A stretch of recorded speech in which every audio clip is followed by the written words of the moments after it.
আসসালামু আলাইকুম ওরহমতুল্লাহি ওবারাকাতুহু।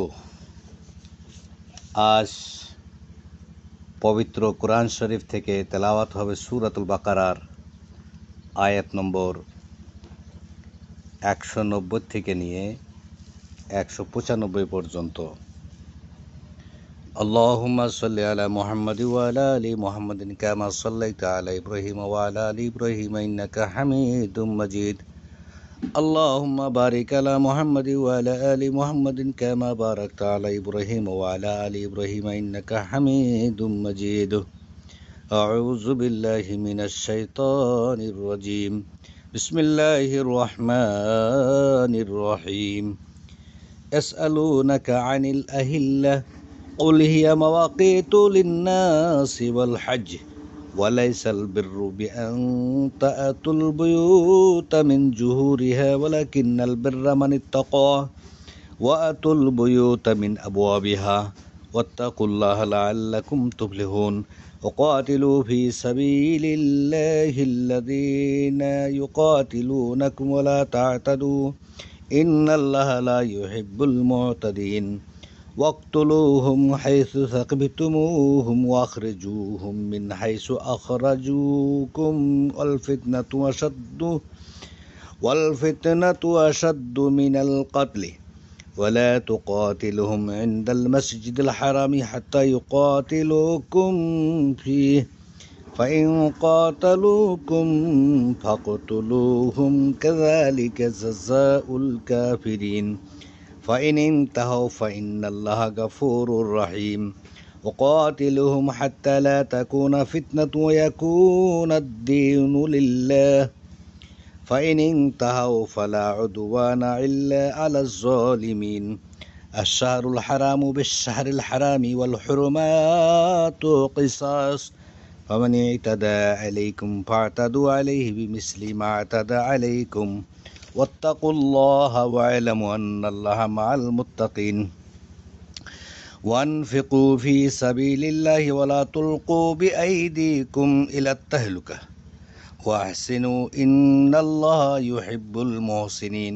وأتموا الحج والعمرة لله فإن أوسرتم فما استيسر من الهدي ولا تحلقوا رؤوسكم حتى يبلغ الهدي محله فمن كان منكم مريضا أو به أذى من رأسه ففدية من صيام أو صدقة أو نسك فإذا أمنتم فمن تمتع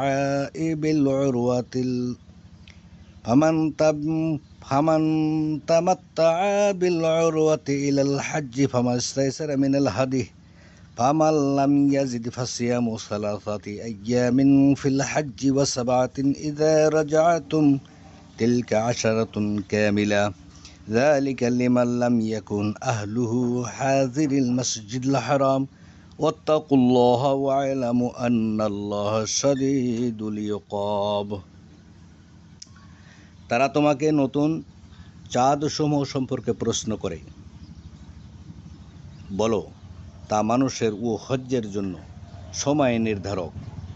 আর ভালো কাজ এটা নয় যে তোমরা পেছন দিক দিয়ে গৃহে প্রবেশ করবে, কিন্তু ভালো কাজ হলো যে তাকওয়া অবলম্বন করে আর তোমরা গৃহসমূহে তার দরওয়াজা দিয়ে প্রবেশ করো এবং আল্লাহকে ভয় করো যাতে তোমরা সফল হও। আর তোমরা আল্লাহর রাস্তায় তাদের বিরুদ্ধে লড়াই করো যারা তোমাদের বিরুদ্ধে লড়াই করে এবং সীমা লঙ্ঘন করো না। নিশ্চয় আল্লাহ সীমা লঙ্ঘনকারীদেরকে পছন্দ করেন না। আর তাদেরকে হত্যা করো যেখানে তাদেরকে পাও এবং তাদেরকে বের করে দাও যেখান থেকে তারা তোমাদেরকে বের করেছিল। আর ফিতনা হত্যার চেয়ে কঠিনতর।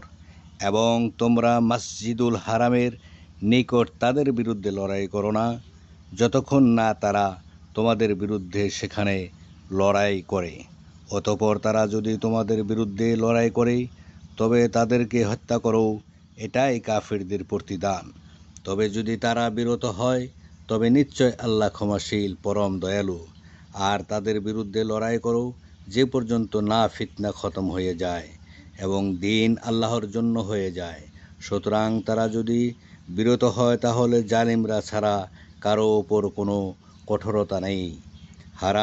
হারাম মাসের বদলে এবং পবিত্র বিষয়সমূহ কিসাসের অন্তর্ভুক্ত।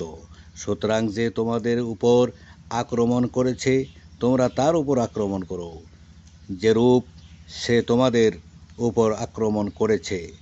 আর আল্লাহকে ভয় করো এবং জেনে রাখো নিশ্চয় আল্লাহ মুত্তাকিদের সাথে আছেন। আসসালামু আলাইকুম রাহমাতুল্লাহ।